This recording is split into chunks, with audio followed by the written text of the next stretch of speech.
afternoon, everyone, and welcome back to the EW stand right here at Africa Energy Indaba 2025 and our Impact Couch. And I'm very excited with our guest this afternoon. It is the Group CEO of Necsa, Mr. Loyiso Tyabashe. Welcome, sir. Thank you very much. And thank you for finding time in this very busy conference and your busy schedule to come and chat to us.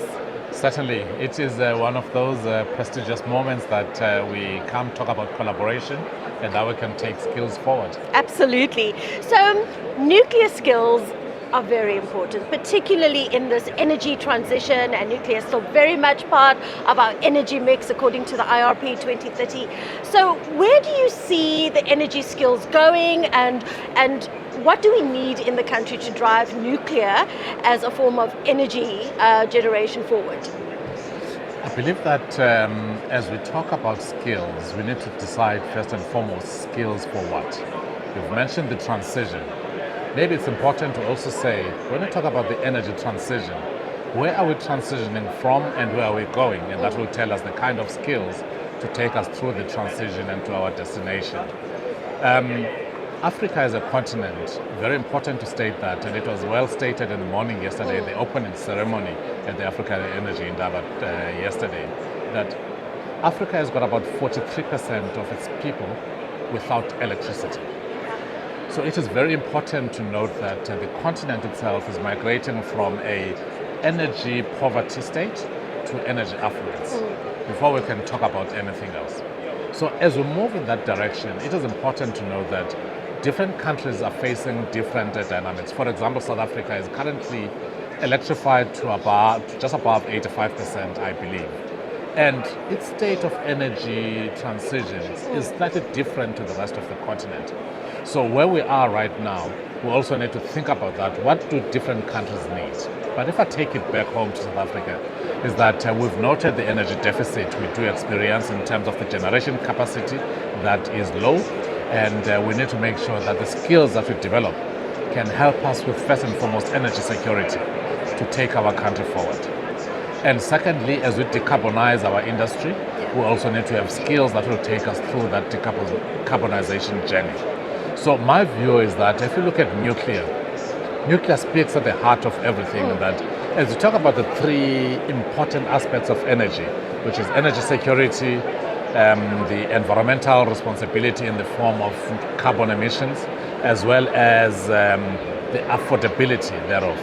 To speak about the nuclear technology, it actually meets the central aspect, the bullseye of what you need to do. Nuclear provides you with reliable energy, which talks to energy security 24/7, talks to environment, doesn't emit any carbon emissions during the production process. And last but not least, if you look at the energy prices around the world, nuclear provides the cheapest electricity that you can find. So we've got cheap electricity, sustainable in the form of security as well as the environmental aspects. Nuclear lends itself right at the central position, or as the center of the discussion. So the skills that we need for nuclear, very important to state that nuclear should not be made to be that specific niche of a technology. You need to build skills from the bottom. So it's like a specialization of sorts? True. So you need the base skill and then you specialize it once it comes into the nuclear industry. We talk about lawyers. We need nuclear lawyers. But as a basis, you need a lawyer, which gets specialized into the nuclear law at an international level and at a country level. We talk about communicators, which is the most important aspect of the business, how we spread the word about what we do. So even those, you get into the nuclear space, you get an understanding of how communication happens in the nuclear space. And so what I'm trying to say overall is that we need all skills that are available for the industry, and then we can nuclearize them as we move forward. Okay, that's very interesting. And I suppose community advocates as well play a very crucial role in that communication skill set that you need. Seriously, and I tell you, advocacy is one of the areas that the nuclear technology needs to strengthen on. Talking more about nuclear, its advantages, and talking about areas that need to be monitored to make it safe and reliable going forward. So advocacy is one of the biggest things that we need to embark on. Okay, great. Now, how do you see EWSETA, our entity, playing a role with you as Necsa in promoting skills needed in the nuclear sector and helping you achieve your mandate and your objectives? Very important to state that we have a memorandum of understanding with EWSETA. So that's a starting point, good starting point in that already we've got a working relationship to say how can we collaborate going forward. Yeah. But in terms of the skills that we need, we talk about the different levels of skills. We talk about craft skills, which is your artisanal skills at the lower level, which drives our business because we need artisans and operators to operate our plants as we move forward. So the training initiatives that we can get into with the EWSETA becomes very important at that level. Then we come to the slightly higher level of training in the form of the degreed students and the training development that they need to have.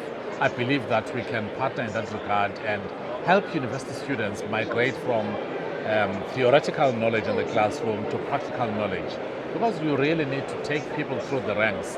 If we talk, for example, about engineers, there is a point where engineers need to register as professional engineers after they have qualified from a university. Right, with EXA. With EXA. Yeah. And it is those initiatives that I believe there can be even stronger collaboration.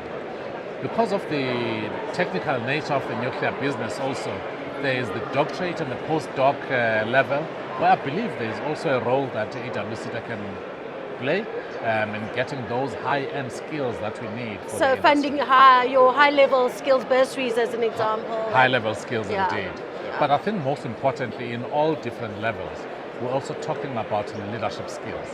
So when you talk about accelerating our youth who are the future of our business, accelerating women in our business, because we need to transform and continue to transform our industry. So those leadership development programs become very important because they talk to the heart and the core of how we can drive the industry forward. Right. Is there still, and I imagine that there can never not be, still a research and innovation component in the nuclear space, like SMMEs in terms of new technology innovation. How big is that in the nuclear space? It is actually very big, and we are growing it as we speak. So we do have a research and innovation division, because our founding mandate, by the way, through our Nuclear Energy Act of 1999, is about us doing research and innovation in the field of nuclear. What we are doing, because in the research space, you can't do it alone. Yeah. We're partnering with a whole lot of people, with other institutions in the country, globally. But what we've realized as well is that there are other small companies that are also starting collaborations with us. We've recently signed MOUs with some of those small companies, startups, great, to make sure that we can accelerate the work that they do using our stable and vice versa. Because in this area of innovation and research and development, you cannot do it alone. No, for sure. And SMMEs are the backbone of a developing country's economy. Very true. So we need to really work and push harder to have those links with SMMEs. But also as part of our processes in developing just ordinary suppliers, not even in the research and innovation space, suppliers to our business, people that we can go out with in the market. We're also moving in strides and trying to get very clear programs to help us in that direction. And I believe that's where the EWSETA can come in. Definitely, that's really encouraging, CEO. That's music to our ears. Yes. Finally, you've I suppose gone around the Africa Energy Indaba, you've been to various sessions. What are your thoughts of the conference, and what are your key takeouts? So I must say that this conference started off very well with the Minister of Electricity and Energy delivering a keynote speech, which was really at the core of what the country and the continent needs. And this is energy security. And I think with that being the starting point of this conference, it has really set it off on a good path, in the sense that everyone sitting around here and that I've been talking to is talking energy security for the continent.